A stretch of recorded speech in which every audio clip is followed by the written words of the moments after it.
Be sure to grab your free copy of my list of 27 tools, resources, and software programs I use to run my businesses on a tight budget. You can get it at thesarahstjohn.com/27 tools. That's TheSarahStjohn.com/27 tools.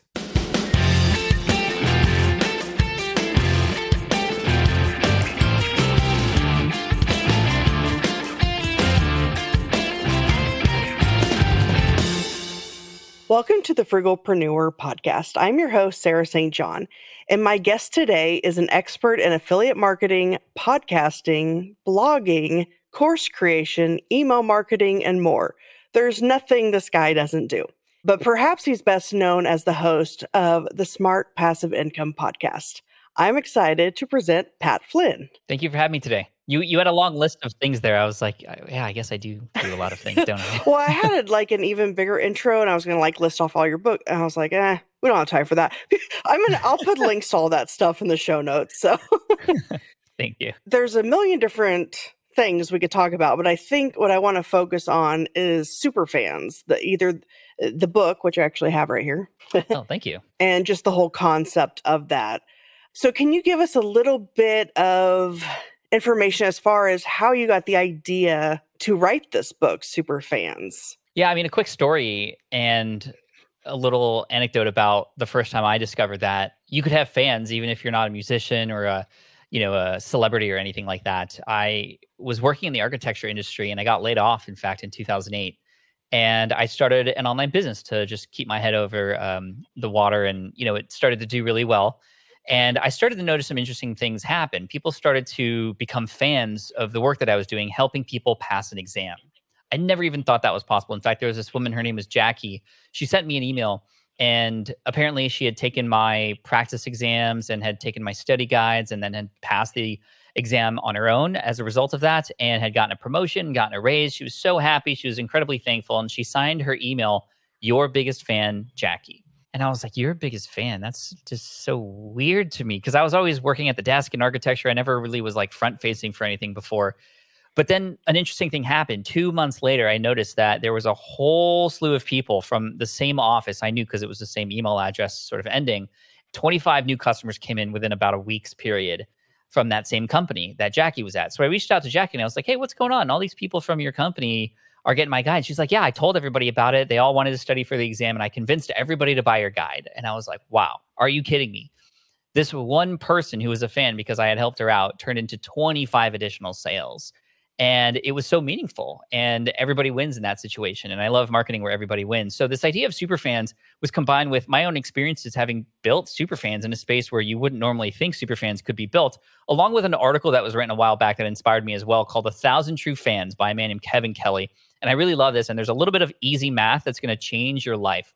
And it changed mine when I heard about it. 1,000 true fans, a true fan or super fan being somebody like Jackie, somebody who, if you are a musician, they're gonna wait for you backstage to take a selfie with you after the concert's over. Or if you come out with a product, they're not even gonna read your sales page, they're just gonna buy it, right? Those are the kinds of super fans or true fans we're talking about.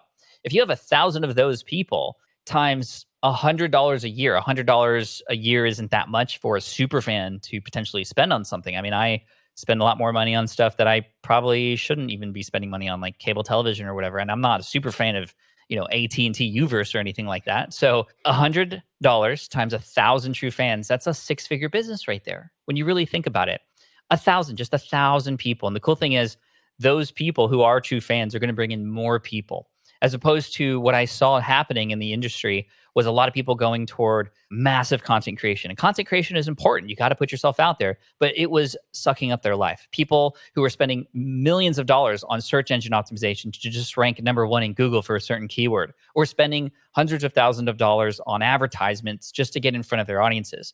Well, instead of that, or maybe on top of that, why not focus on the experiences of the people who happen to have found you? Even if you have 2 people on your email list, what's their journey like going through your brand, and how are you helping them? Because those 2 people, like Jackie, could turn into 50 people, could turn into the 1,000 that you could eventually get. And the thing is, fans aren't created the moment people find you, right? They're created by the moments you create for them over time. But it's a long-term game. And I think that's where we're headed in business, especially with Many people building platforms on social media like Facebook, Instagram, and building a large following there, a really beautiful following, only to have the algorithm get in the like change overnight, and then all of a sudden you can't reach those people anymore. Or what if Facebook takes the same plunge as MySpace did and goes away, and then all of a sudden you don't have your contacts anymore? This is why building superfans is great, because no matter what happens, no matter what platforms there are, they're going to come and follow you, and they're going to find you, and they're going to support you.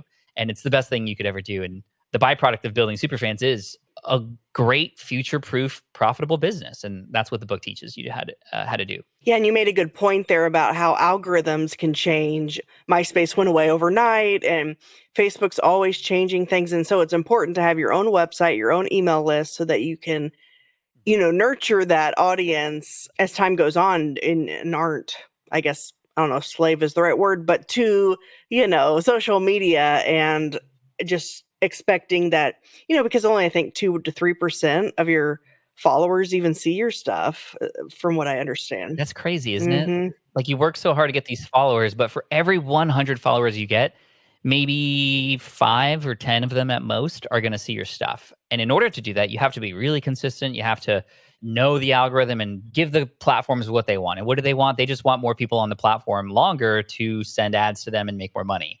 Versus if you have fans, literally you can have them write letters to you, and that's how you communicate. Like, and that can happen. In fact, that's what happens when you build these fans. But it doesn't happen overnight, like I said, and it takes some knowledge of just human psychology in terms of how do we get people, number one, interested at all in what we're offering, and then how do we get them deeper into the community and hopefully level up to superfan status from there. Mhm. And so what are some steps to take a casual audience into a quick active audience? I guess quick wins, Yeah. you mentioned in the book. Can you give us some examples of that? Yeah, quick wins are one of a few ways that you can turn somebody who's just found you, right? They just found your website, maybe through SEO or a link on another website or a share on social media or something, or a guest podcast spot that you might have been on. That's the first moment. And that first moment's really important. We need to have a moment of activation, something that activates that person's mind to go, oh, I like this person. I want more of this. Or I like what this, I vibe with this person. And a quick win is a great one, because a quick win offers something that within 5 to 10 minutes, they have now something that they didn't have before because of you. And this initiates and sort of activates the reptilian part of a brain to go, ooh, nice little reward there. I want to keep going back to that. I want to keep going back to that. I want to keep going back to that. And I was following personal finance blogs for a very long time. In fact, I was subscribed to about 40 of them when I was in architecture. But there was one in particular that I wasn't a huge fan of because the name was a little off-putting. I wasn't really into it, so I never really dove into the articles. But this website was called "I Will Teach You to Be Rich" by Ramit Sethi, and I never got into his stuff until there was an article that he wrote that started getting passed around, and I read it, and it was a quick win. You could call your cable company, you read the script that he laid out for you, and you could save 10 to 15% on your cable bill, like just like that, in 10 minutes. And during lunch one day at architecture, I was like, well, okay, well, I can give it a shot. I have 15 minutes. Let's see what happens. Like, what have I got to lose? And I did it. And I ended up saving about 20% of my cable bill in a moment. And I was hooked on phonics on his stuff because it was something that gave me an immediate result versus what all these other people were offering were like, okay, don't have your latte, penny pinch and save and put $10 in your account until you're 65 and then you can enjoy it. Versus Ramit was like, no, here, do this now and you're gonna have it. And that was like amazing. So in my business now, whenever people come into my email list or come on my website, I try to find ways to offer some quick value. And I know that most of us, when we do that, we often want to help so much that we go so big, too fast. And unfortunately, that can either overwhelm people, scare people off, or it just seems impossible for them. But if you break it down to, okay, well, what can we do within 10, 15 minutes or just today only? If you want to change somebody's life, start by changing their day first. That's what I like to say. So small quick wins are great because then people keep coming back. They share those quick wins with others, just like I just shared this one with you. Another great way to do it is to put and inject more of your personality into your work. And I know a lot of us hesitate to do this because we're afraid of what people will think of us. But the truth is, when you put yourself out there, you're going to attract the right kinds of people. And when you put your personality in it, you're putting something into your brand that nobody else can. Nobody is like you. You are your best advantage. However, most people who I find who are starting businesses and are entrepreneurs are very shy about those kinds of things. Now, there's a line, obviously. I'm not going to tell you what I had for breakfast or the color of my underwear every single day. Like there's a line. But At the same time, for example, people know that I'm a huge, absolute nerd about Back to the Future. And I talk about that a lot. It is just who I am. And a lot of my friends know that. And now my audience knows that. And what's really cool is now it's gotten to the point where if a person is driving down the street and they see a DeLorean, which is the car from Back to the Future, they often snap a photo and tag me in it. Or if they see a commercial or it's playing on TV, they're like, hey, Pat, I was just thinking of you because I know you're a big fan of this. Now my brand or I am being thought about without even having to do anything because that is something that they know about me. So when you inject your personality into stuff, people can get to know you and want to follow you, even though, yes, maybe there are some more qualified people out there who could teach the same thing, but they're going to gravitate toward you because you are being you. So don't hide behind that. And the third and final way that I like to offer how to connect with an audience right away, and this is really important, is to speak the same language, right? When you hear a song, you often connect not just because the beat's really nice, but because of the words that they're saying. In fact, this is how my wife got involved with the Backstreet Boys and fell in love with them because there was a moment in her life where she had heard a song where every word in that song was describing essentially everything that she was going through related to a breakup. So that's what initiated, that's what was that moment of activation. And then she got the album, then she got the concert tickets, then she's like got this thing in the closet with like bobbleheads and stuff. I don't even know. But it starts with nailing the lyrics, right? So it's one thing to just know what your audience is going through. It's important to empathize and understand the problems. But if you can determine what the language they use to describe those problems, then when people hear you say that, they're going to go, wow, finally, somebody gets me. Or, okay, you understand what I'm going through. Well, maybe you can help me then. And that's kind of where you want to start. Yeah, I love that story that you put in the book about the Backstreet Boys. I was more of an NSYNC person myself, but So was I. yeah, So was I. Justin yeah. Timberlake for the win. How many DeLoreans are people seeing on the road? I think I've maybe seen one at most in my entire life. Yeah, not very many, and I think that's why it triggers that sort of, "Oh, Pat, you gotta see this," right? It's like, who am I gonna share this with? Oh, probably the only other person in the world who cares about this. Well, let me at tag Pat on Instagram or Twitter. That's funny. Okay, so then how does one go from an active audience to a connected community? Okay, so we have an active audience now, somebody who knows who we are. We don't have to tell them who we are. They already know they're a subscriber, a follower, a fan of some kind on a platform. But we want to get them involved in the community because the community is where magic happens. This is where people start to not just have conversations with you and you with them, but with them, or to each other.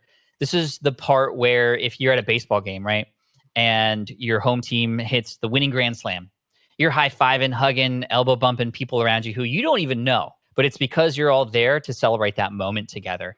And it's all because you're wearing the same colors. You're wearing the same hat, right? And so we can offer similar instances within our brand where people can get to know and meet each other. And people can get a sense of, and this is really the key here, people get a sense of belonging.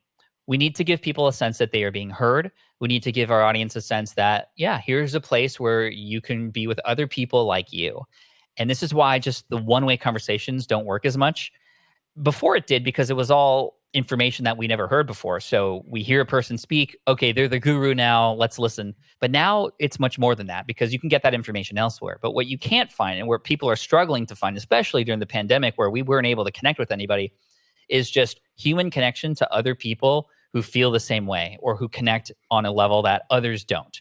For example, in the world of Lego, I'm a big Lego fan.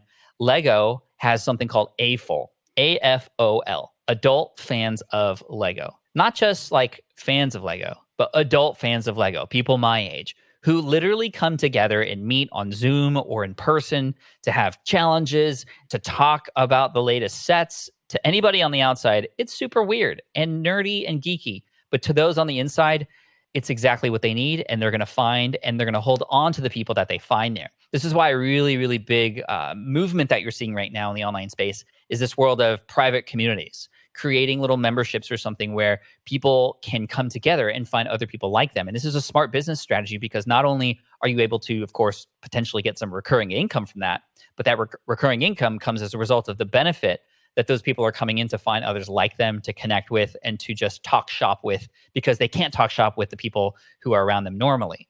And so this is really neat. Other ways beyond just a membership, in fact, a little bit easier to have your audience connect together is to go live on Instagram, go live on Facebook, go live on YouTube. What this does is it provides a moment that's maybe a little bit more controlled and a lot less friction to get to to show that not just you're there and you're the expert or you're talking, telling stories or whatever. People are going to show up and see you. But again, people get to connect with each other, which is really, really neat. And I'm right now starting a brand new YouTube channel. In fact, I started it earlier this year. It's in the Pokemon collection space, something I got into during the pandemic.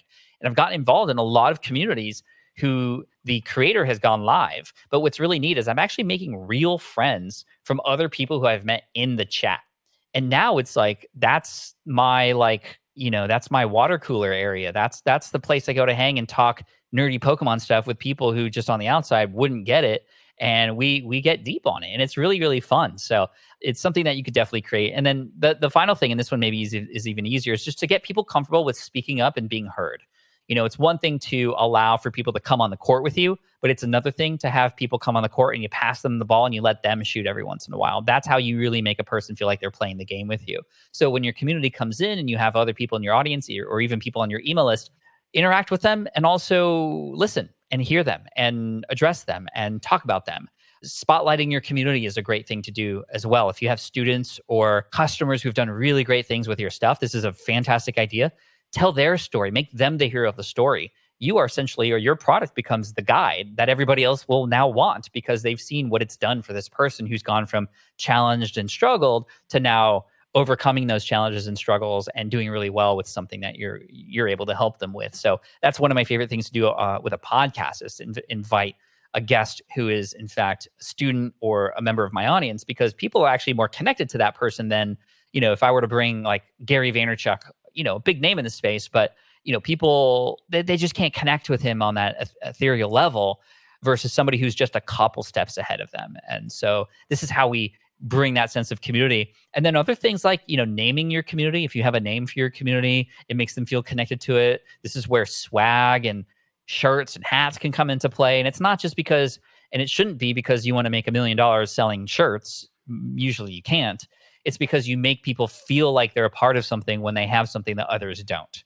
And that's what swag is really for. And it allows people to stay in those communities longer and feel like they're more a part of it with you. Yeah, I've noticed that a lot of bands now have, maybe even some actors, I don't know, but primarily bands and singers have their own little name for their fans, their super fans. Right? Like what is the Swifties is Taylor Swift, right? Or Beliebers is Justin Bieber. Direction, yeah, you're Right. right. It's kind of all the communities have their own name. Yeah, I feel like I could be wrong, but I feel like it started with Lady Gaga with the Little Monsters. I'm a little Little monster myself. monsters. And Oh, yeah, nice. and so I feel like everyone kind of started doing that after she did. But yeah, and I think it's smart yeah, it though. is. And I think even now when you're building your own brand, now everyone has their own little name for their fan base as well. It's like a whole new thing. Yeah, I mean, I remember John Lee Dumas. He is, entrepreneurs on fire. He calls them Fire Nation, Right. right? Mhm. With my audience, it's Team Flynn, and I like that because I'm the team captain. I wear the C on the shoulder, but I'm not always going to be the one that scores. I'm going to pass you the ball sometimes. We're in this together. We're a team, and Team Flynn also has us position ourselves versus like other teams like Team Gary V or Team whoever, and it's kind of a fun little game. But yeah, do you have a name for your audience yet? I thought about the frugalpreneurs, but I don't know. I mean, that's bang on with the brand, isn't it? Right. I'm still working on that and thinking about that. But yeah, and speaking of community, you recently launched SPI Pro, which is your community. Can you tell us a little bit about that experience? And I imagine that's probably something you had in your mind or on the back burner for a while. What was it? I guess what was the catalyst for deciding to actually get that going? Yeah, SPI Pro, a community of existing entrepreneurs to come together, sort of like the Lego people, but now we're talking business. It's been on the back of my mind for a very long time. In fact, it was on the pipeline for 2022. That's when we were going to launch it. However, we launched it in 2020 because during the pandemic, again, pandemic, terrible, COVID, bad. However, it's opened up a lot of people's eyes. It's pushed forward a lot of projects and it's slowed a lot of people down as well to kind of realize what's important. I think that we realized on Team SPI that community was going to be so important for our future. So why wait till 2022? Let's build SPI Pro now because people, especially now, are yearning to connect with one another, trying to figure this thing out and stay and band together so we could all have a better future together, hopefully, when we get out of this. And it's been amazing. It's been, out of all the things I've built, courses, podcasts, my YouTube channel, everything, I've never had such positive. I mean, I've always had positive, but not this positive. I've never had anybody talk about something I've offered this much in terms of what it's done for them. For the people who are with an SPI Pro, there's 600 plus members right now. They're just like, I can't imagine life without it right now. It's exactly what I've always needed. It's exactly what I've wanted. They've built connections. They've made friends in there. They're getting challenged. We're pushing them, and my team is involved. We actually hired to help manage the community. And Jillian, our community manager, is just amazing. I mean, her life is now making sure everybody in there is happy and successful, and it's working. I mean, we just enrolled 100 new people not too long ago, and it's just been amazing. And the quality of the people just seem to get better and better. And yeah, some people leave, and that's going to be normal, but it's almost like a tree, right? We're growing this thing, and in order to make the tree look great and grow the highest, you kind of have to prune it every once in a while. You have to trim it away so that all the energy gets put forward into the base, into the trunk, as opposed to kind of extending too far out and kind of maybe not being where it needs to go. So, it's always a learning process, and we're just about a year into this now in the membership. It's, they call it the holy grail of passive income, because you get that recurring income and you kind of have a predictable income. I'll tell you, it's anything but passive. It is a lot of active work to be involved, to keep an ear out on what's going on, and to provide events that people could look forward to. But yeah, thank you for allowing me to mention it. It's been amazing, and I'm so glad that we pulled it forward. Yeah, I've been a member of it, and I really enjoy it. The connections and the conversations, and if someone wants to start a free community on like Facebook, or I started one on Mighty Networks actually. But nice, they're great too. Yeah, that's a way to at least get started and kind of make connections and whatnot, and then maybe at a certain point start having a paid offering. But and so then to go from community to super fans, can you give us some examples or steps in that process? Yeah, I mean, just naturally, some of the community members, because they love the experience so much, some of them are just naturally going to become super fans, right? Like, there isn't really anything else you need to do for some people. However, there's some things that you can do to sort of nudge people a little bit to go, hey, like, let's go even deeper here together in this relationship. And what I love to do is just one thing, and one thing in particular. That's creating memorable moments by surprise. Memorable moments, ones that kind of get people to realize, oh, this is something different. The by surprise part is the key, right? And the analogy I like to use is that oftentimes we communicate with our audience in a way that's kind of expected. Like, they expect us to communicate that way with them. It's similar to when, for example, if you're going to bed every night with your spouse, you say, "Good night, honey, I love you," every night. That's just what you say. And it's not that it becomes less special or like meaningless, but it's just expected, right? So, it's not as interesting perhaps or surprising anymore. It's that "I love you" on a 3:48 p.m. on a Tuesday randomly that comes out of nowhere that gets a person to go, "What's this for? Just because? Oh my gosh, are you serious?" Like, that stuff becomes the stuff that you remember, that is talked about, that's shared. And when you can provide those experiences for your community members, it goes a very, very long way. And there's thankfully access to so many tools that we could use right now to do this. In fact, if you're listening to this, you could do this as soon as you're done listening to this or the next episode. And that would be using Instagram or Facebook or Twitter and reaching out to people who are already following you and send them a direct message. But don't just send them a direct message to just go, "Hey." I would send them a video and just say something like, "Hey, Sarah, Pat here. Thank you so much for following the Instagram. I just wanted to say I appreciate you. If there's anything that I can do to help you, let me know. And yeah, just thanks for being you." Like, literally 10 seconds, right? I'll tell you, this gets like a 95% reply rate, number one. And number two, people are blown away. And oftentimes people will go out of their way to share that with others, that, "Oh my gosh, like so and so." And you don't have to be a celebrity for people to get excited. People get excited because you're giving them some time. And it's not that much time, but it's some time, and that's meaningful. And the beauty of this is, because it just doesn't take very long. It's sad because anybody can do this right now, and nobody's doing it. Using a video on a direct message to just connect for no other reason than just say hi. Because most people will use that opportunity to connect when they need something, right? Like, "Hey, Sarah, Pat here. I know we haven't really chatted ever, but hey, I got this book that just came out and I think you'd enjoy it." It's like, okay, well, obviously you're just reaching out because you want to make sales, versus, hey, Sarah, just how are you? I see you have a podcast. How's it going?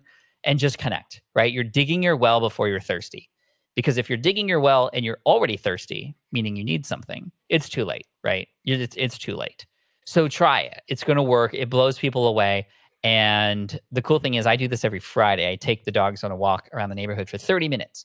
I can get through holding my dogs with one hand and my phone in the other, just walking around the neighborhood. It doesn't need to be professionally shot. In fact, it shouldn't be, because that doesn't feel real. It doesn't feel authentic.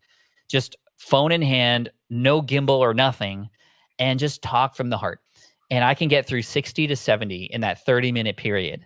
And most of those people reply back. And you can't help but at least get triggered when you hear from somebody who calls you by name, who's taking time out of their day, triggered in a good way. And a lot of those people come on to then become fans and support you. And again, being a fan doesn't necessarily mean they're going to now turn around and pay you hundreds of dollars for something. This could mean they will support you when they see a troll come into your community. They're going to be there to back you up. If a friend needs something, maybe they didn't need something, but the friend does, and they'll go, "Oh yeah, you should check out Pat because he's got, the best podcasting course or whatever." Or it could be somebody who leaves you really honest feedback, right? Somebody who cares about you and the brand so much that they're going to tell you straight up when something's not going the way it should, where you can't see it because you're inside the bottle, right? You can't read the label when you're inside the bottle. And your super fans are the best readers of labels because they care about your brand so much, sometimes even more than you do. And that feedback can be used to make the experiences for new and old even better. Yeah, and I know another way is through Bonjoro or some other tool like that where you can send it directly through email as well. I know a lot of people do that. Yeah. Like if you join their community, they'll send you a thank you via that. I actually interviewed, I forget his name is Matt, I think, from Bonjoro, and I love that tool. Oh yeah, Yeah. those guys are great. So another thing you talk about in the book, which I thought was interesting, is about the dark side of super fandom, like the six hidden traps, how to avoid them, unwanted recognition, and staying safe. I guess can you go over some of those and things that we need to be aware of when that happens? Yeah, definitely. I mean, it's very different to, especially in this world where we now have access to everybody, it seems. When you get fans, like it's a really great thing, right? Just like we talked about, there's so many amazing things that can happen, but it's so new to us that sometimes we don't even know how to deal with it.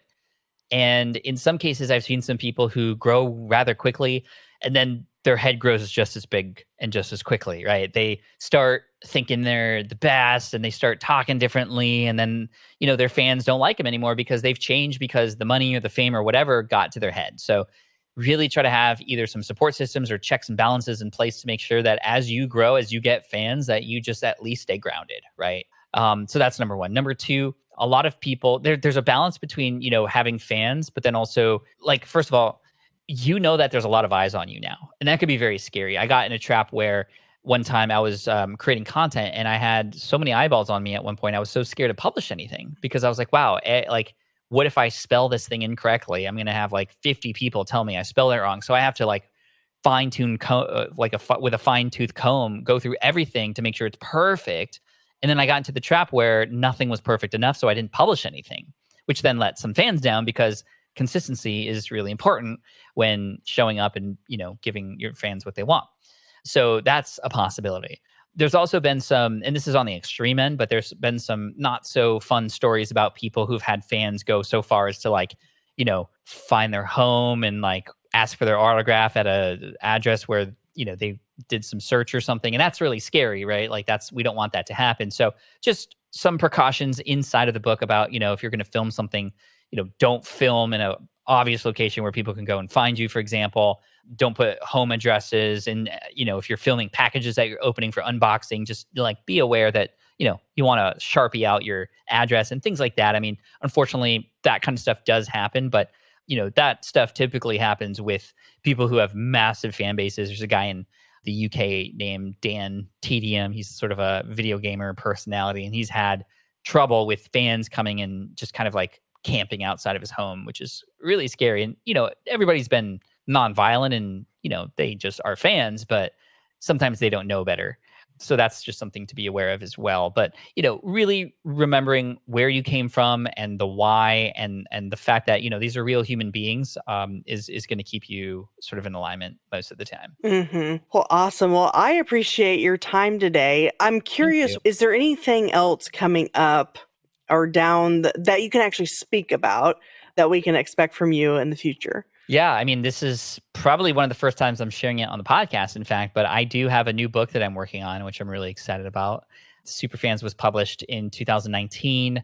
So it's been a couple years, and I don't expect this to come out super soon at the time that this episode comes out, but, I am working on it, and it's going to be a book about, it's going to be in the realm of productivity, but purposeful and passionate productivity, where it's not about hustle culture. It's about knowing and making sure that you're focusing on what you need to focus on. And that includes family.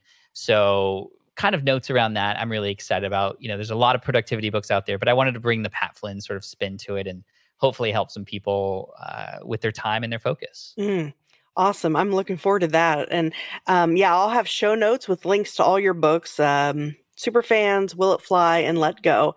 And then, if people want to find out more about you or listen to your podcast, they can go to smartpassiveincome.com or even Perfect. patflynn.com. And this has been awesome. I've really appreciated it. And is there any last words that you wanted to give the audience as we close? Yeah, just keep going. You either get the result you wanted or the lesson you needed, right? So just keep going. The only true failure is giving up and not continuing to try. Even if you make a mistake, that's a mistake that you can learn from. That's a mistake that you now know how to work around potentially, and you'll get there. And then also connect with other people. We talked a lot about community today and how important that is. I wouldn't be where I am today without community and the people who I've connected with. And I always try to serve others first because you never know, you might need some help in the future. So to that point of reaching out to other people and digging your well before you're thirsty is really key. So relationships, go out there, serve, and keep going. Persistence is key. Awesome. Yeah, I agree with that. I think any mistakes and failures you can learn from them so that they're not a complete waste of time or whatever. I know I've had plenty of failures and have learned from all of them. So I definitely agree with that. You just got to keep pushing forward. And again, the show notes with links to everything will be at thesarahstjohn.com/Pat. Well, thank you so much. Thank you. As a special thank you, I am giving away a free copy of Pat Flynn's book, Superfans. Enter to win at thesarahstjohn.com/giveaway. That's TheSarahStjohn.com/giveaway.